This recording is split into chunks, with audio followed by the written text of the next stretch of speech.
Bonjour, good morning to everybody. Welcome back at Eugenie's Lifestyle. It's cooking time. Let's go! Today, I'm going to prepare chicken nuggets. And here are our ingredients.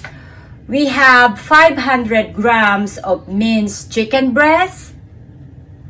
We have your half cup of all-purpose flour, half cup of breadcrumbs, a tablespoon of pepper, a tablespoon of onion powder, tablespoon of garlic powder, 2 tablespoons of chicken powder seasoning, and a teaspoon of paprika.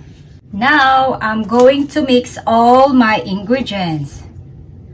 Have to put now the garlic powder, onions, pepper,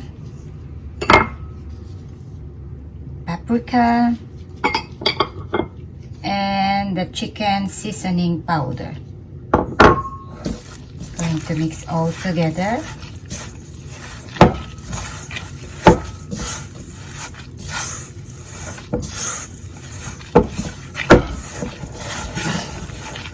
When all the seasoning are mixed all together, it's time to add the flour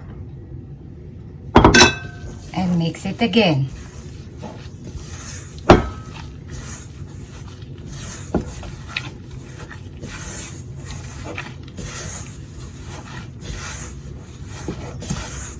Make sure to mix all the flour together. It's time for me to make a shape of this chicken nuggets mixture.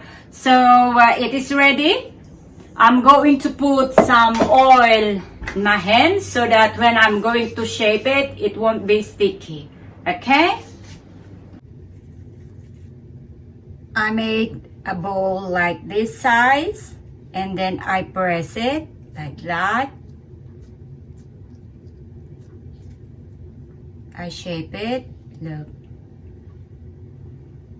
Dip it in the egg. Breadcrumbs.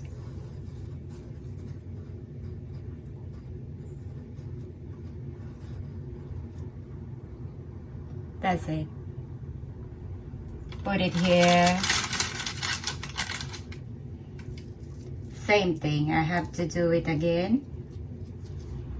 That. Make a bowl.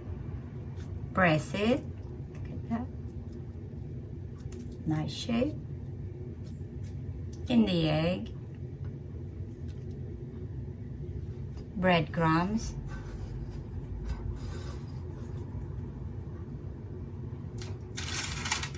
that is it. My nuggets are done already. It's ready to be cooked.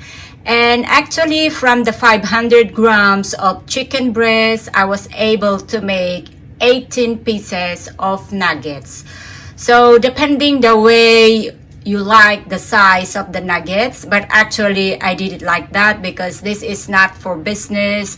This is for my own consumption here at home. So the yield is 18 pieces only. And you can keep some on your freezer. It can last for 3 months in the freezer, and then when you want to cook them, you can just only put out the number of nuggets you want to fry. And you can cook them also in the oven. Some of the nuggets will be kept in the freezer so that when I want to cook them, I have always something that is ready. So when you keep them, you have to put parchment paper on the bottom, or we call that one baking paper. Okay, this one, we use this one to use under the underliner for baking this one. So you can use it also like this. Look at that, so that they will not stick to one another. And then you freeze it. Turn it upside down already, the chicken nuggets, and 2 minutes in each side so that it won't be burned. So you make sure that it's not that very high fire. You do it like slowly cooking. I prepared some crudité that goes with the chicken nuggets, so it would be nice and healthy food. Okay, it's done, and let's do the plating of the food.